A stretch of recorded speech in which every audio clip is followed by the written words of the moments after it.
Cancer touches all of us. In the U.S., someone hears you have cancer every 30 seconds. But here's what they might not hear enough. There is hope. This season on Science Will Win, molecular biologist and science educator Dr. Raven Baxter dives into the latest breakthroughs in oncology, from precision medicines and cutting-edge research to powerful stories from doctors, scientists, and patients. We're talking about cancer openly, because when we talk about it, we take away some of its power. Season 6 of Science Will Win, brought to you by Pfizer, is out now. Tune in wherever you get your podcasts. Few things are as uplifting as the greatest moments in sports. And nothing brings us together quite like Team USA at the Olympic Winter Games. From NBC Universal's iconic storytelling to the innovative technology across Xfinity and Peacock, Comcast brings the Olympic Games home to America, sharing every moment with millions. When Team USA steps onto the world stage, we're not just watching, we're cheering together. This winter, we're all on the same team. Comcast, proud partner of Team USA. You won't see the engineer that slams the Nissan Rogue's door 13,920 times. Or the corrosive chamber that simulates 15 years of life in 5 months. Or the Rogue heat-baked for over 300 combined hours. What you will see is a vehicle that can take punch after punch and keep rolling. Nissan, #1 in new vehicle quality among mainstream brands by J.D. Power. We put it through the worst so you get its best. For J.D. Power 2025 U.S. Initial Quality Study Award information, visit jdpower.com/awards. Awards based on 2025 model year. Newer models may be shown. Dear McDonald's, your breakfast menu? Fire. 10s across the board. I could be happy with anything, even though I ordered the same thing every time. Thanks for not judging me. I'll try something new next time. Maybe. Score a 2 for $5 deal on a sausage McMuffin with egg and more. Limited time only. Price and participation may vary. Cannot be combined with any other offer. Single item at regular price. Ba-da-ba-ba-ba. If you need a new appliance, this is your sign. Shop at Lowe's now to get up to 35% off and next-day delivery on hundreds of major appliances. A new appliance now means an easier to-do list later. Our best lineup is at Lowe's. Valid through 3/18 while supplies last. Selection varies by location. Order by 4 p.m. Available Monday through Saturday. Subject to availability. Fees, exclusions, and restrictions apply. See Lowes.com/appliance delivery for more details.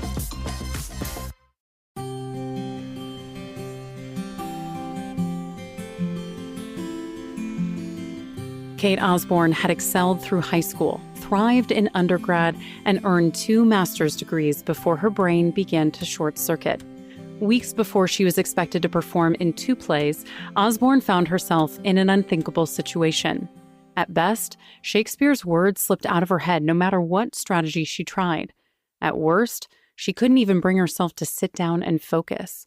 The skills Osborn had relied on her entire life had disappeared, and she was left sobbing on her couch, frustrated and confused.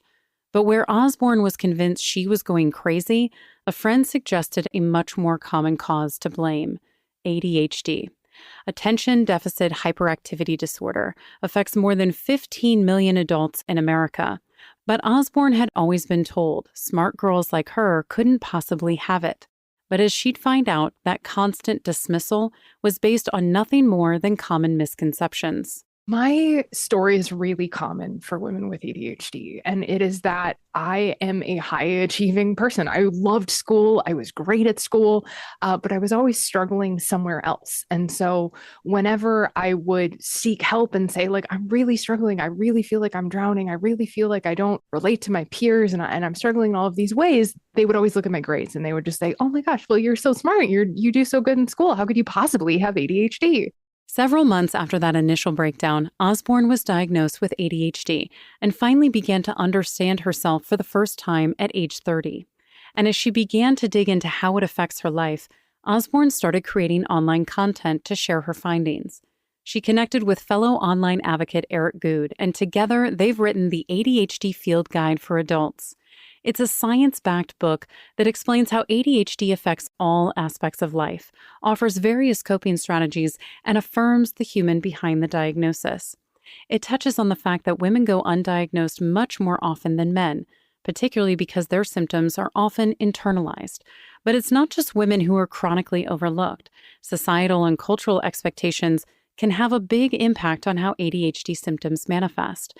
And since the stereotypical signs are based on white boys, people of color are much less likely to receive a diagnosis, simply because their symptoms aren't being recognized. And when you combine that with cultural racism and white supremacy and that kind of stuff, you wind up with BIPOC students not getting diagnosed with ADHD, but they're diagnosed with like behavioral disorders, or they're just bad kids, or they're troublemakers, that kind of thing.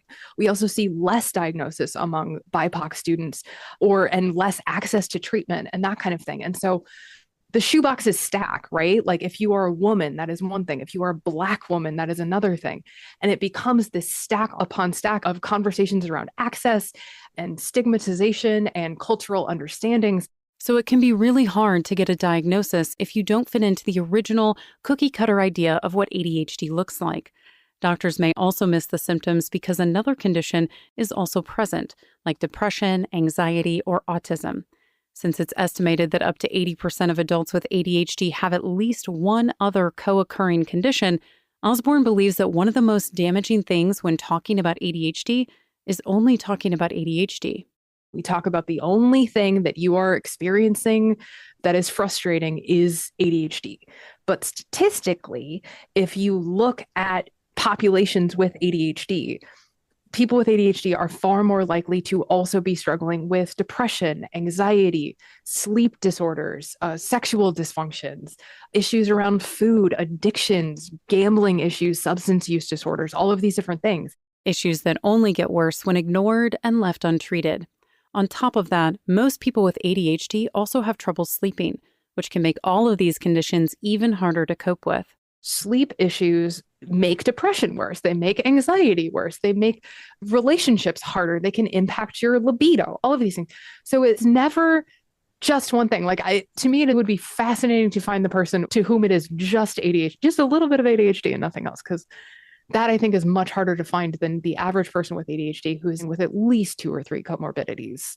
Many of these conditions also have an impact on our executive functioning, which is already impaired in people with ADHD. These mental processes are in charge of tasks like planning, focus, and impulse control, which is why people with ADHD may have a harder time with time management, emotional regulation, and working memory. But the interesting thing about people with ADHD is that it is a spectrum, right? So some people are really good at the emotional regulation part, but they're terrible at the time management part. Some people are awful at the time management part, but they're really good at the task organization part. So there's no one specific way of having ADHD. Which Osborn says makes it challenging to talk about how executive functioning is impaired, because it's different for each person. Another obstacle is that these deficits can evolve over time. Since both our brain and environment changes as we age, the symptoms of ADHD do too. And there are a lot of moments in our lives across sort of like the ADHD population that we see things changing. And a lot of times it's when you're going off to college for the first time and all of a sudden you have to be responsible for your own schedule. A lot of times it's when you move in with a partner for the first time and you're sharing a home and you're navigating, chores and that kind of thing. Pregnancy is another big place where ADHD behaviors tend to change. Menopause is another big one where a lot of women find ADHD getting much, much worse during that period of their lives.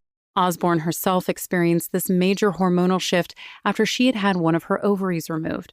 These noticeable changes helped her finally get an ADHD diagnosis. I went from being someone who was generally kind of keeping it together. I was always a little bit behind. My house was always a little bit messy. My dishes were never exactly all the way done, but I was managing. I was coping.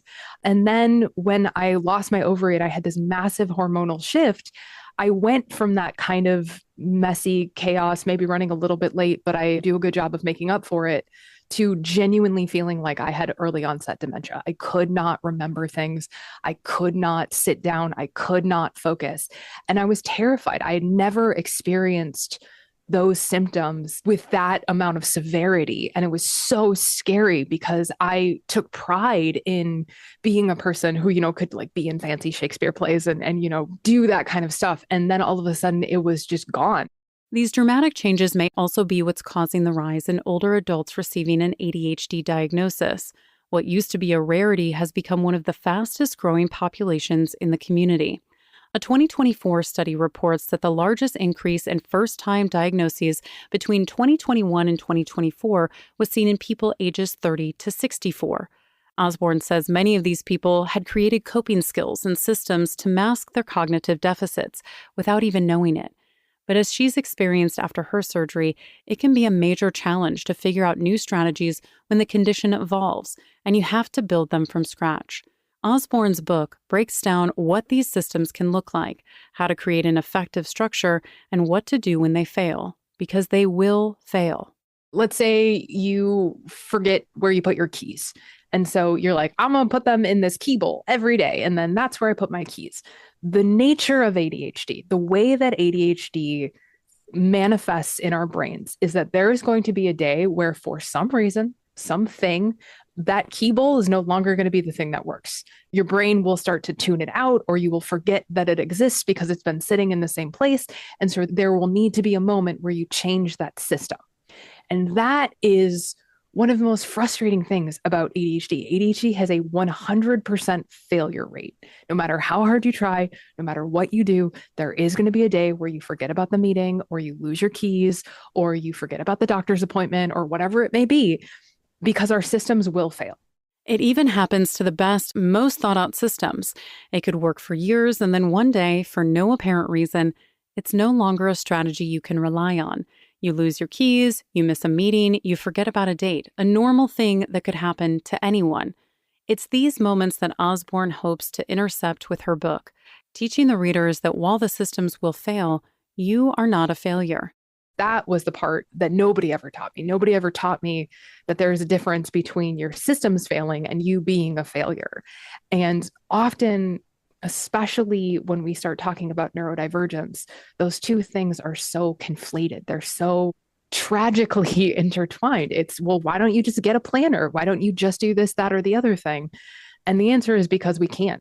Because we can't, or we tried it. We tried it 100 times, or we tried it for 3 years and it was great. And then one day it stopped working. And that is the part that can be so difficult to explain and so difficult to name if you are not a person living with ADHD.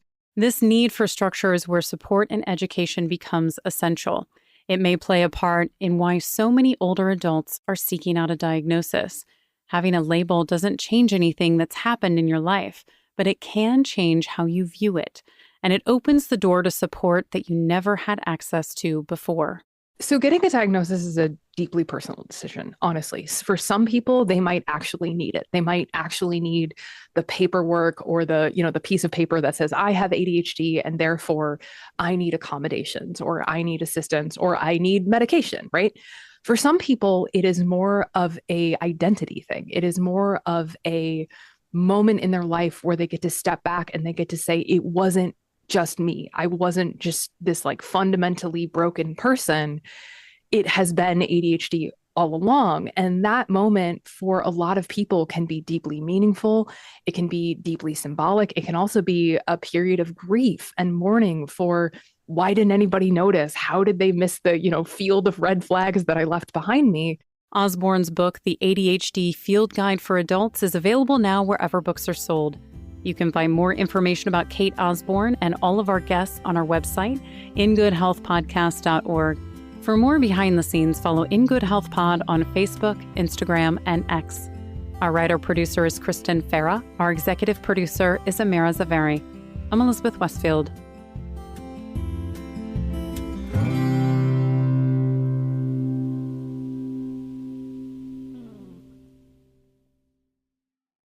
Cancer touches all of us. In the U.S., someone hears you have cancer every 30 seconds. But here's what they might not hear enough. There is hope. This season on Science Will Win, molecular biologist and science educator Dr. Raven Baxter dives into the latest breakthroughs in oncology, from precision medicines and cutting-edge research to powerful stories from doctors, scientists, and patients. We're talking about cancer openly, because when we talk about it, we take away some of its power. Season 6 of Science Will Win, brought to you by Pfizer, is out now. Tune in wherever you get your podcasts. Few things are as uplifting as the greatest moments in sports. And nothing brings us together quite like Team USA at the Olympic Winter Games. From NBC Universal's iconic storytelling to the innovative technology across Xfinity and Peacock, Comcast brings the Olympic Games home to America, sharing every moment with millions. When Team USA steps onto the world stage, we're not just watching, we're cheering together. This winter, we're all on the same team. Comcast, proud partner of Team USA. You won't see the engineer that slams the Nissan Rogue's door 13,920 times, or the corrosive chamber that simulates 15 years of life in 5 months, or the Rogue heat baked for over 300 combined hours. What you will see is a vehicle that can take punch after punch and keep rolling. Nissan, #1 in new vehicle quality among mainstream brands by J.D. Power. We put it through the worst so you get its best. For J.D. Power 2025 U.S. Initial Quality Study Award information, visit jdpower.com/awards. Awards based on 2025 model year. Newer models may be shown. Dear McDonald's, your breakfast menu? Fire. 10s across the board. I could be happy with anything, even though I ordered the same thing every time. Thanks for not judging me. I'll try something new next time. Maybe. Score a 2 for $5 deal on a sausage McMuffin with egg and more. Limited time only. Price and participation may vary. Cannot be combined with any other offer. Single item at regular price. Ba-da-ba-ba-ba. Before you begin your road trip, ask yourself, do you really need 5 full suitcases? With the 2026 Kia Sportage X-Pro's class-leading cargo space, you'll have room for what you need. Find out more at your local Kia dealer today. Keep the adventure going. Kia, movement that inspires. Call 800-3334-KIA for details. Always drive safely and obey all traffic laws. Comparisons based on second row legroom and cargo space behind second row seats in the subcompact SUV class according to Kia segmentation as of October 2025.